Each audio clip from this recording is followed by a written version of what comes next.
अस्सलाम वालेकुम एवरीवन, कैसे हैं आप सब लोग। उम्मीद है ठीक होंगे। आज मैं आपके लिए लाई हूँ चिकन के ड्रम स्टिक्स। ये मेरे पास चिकन है जिसको मैंने वॉश कर लिया है। अब मैं इसको कटिंग करेंगी। आपको हड्डी से अलग करना है गोश्त को और आपको अच्छी तरह इसको कटिंग करना है। जब ये कटिंग हो जाएगा तो इसमें से जो थोड़ा सा ब्लड निकलेगा इसको हम दोबारा फिर वॉश करेंगे। कटिंग आपको कुछ इस तरह करनी है कि इसको सेंटर से कट लगाना है ताकि दोनों तरफ इसके जो मसल्स हैं वो सेपरेट हो जाएं। बैक साइड पे भी आप कट लगा सकते हैं ताकि ये अच्छे से फ्राई हो जाए।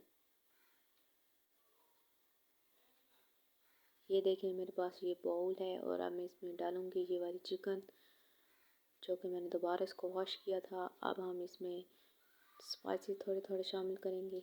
ये मेरे पास है फूड कलर मैरिनेशन के लिए। ये मेरे पास है ब्लैक पेपर।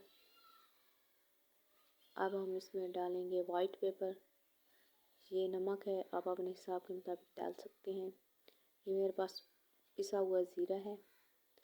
ये है हल्दी, लाल मिर्च। और अब हम इसको मैरिनेट करेंगे कि 1 कप दूध डाल के इसमें हम मैरिनेशन करेंगे। ये जो दूध है इसमें क्रीमी टेक्सचर लेके आएगा। और अब हम इसको मैरिनेट करने के लिए रख देंगे। और आपके पास अगर कोई प्लास्टिक शीट नहीं है तो आप शॉपर का इस्तेमाल कर सकते हैं। इसको मैरिनेशन के लिए आप रख देंगे आधा घंटा या 45 मिनट। ये मेरे पास शॉपर था तो मैंने इसके साथ इसको कवर कर दिया है। अब हम ऑयल गरम करेंगे और एक एक करके इसमें ड्रम स्टिक्स डालेंगे और फ्राई कर लेंगे। ये फ्राई हो रही हैं जैसे कि आप देख सकते हैं।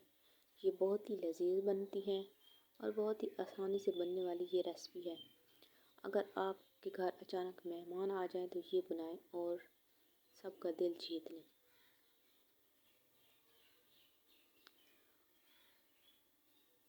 सबको हम एक एक करके फ्राई कर लेंगे। ये देखें जी, इसकी फाइनल लुक बहुत ही लजीज नज़र आ रही हैं और बहुत ही टेस्टी हैं। बनाएं और मज़े लें। या आप किसी भी चीज़ के साथ खा सकते हैं। ओके, अल्लाह हाफ़िज़।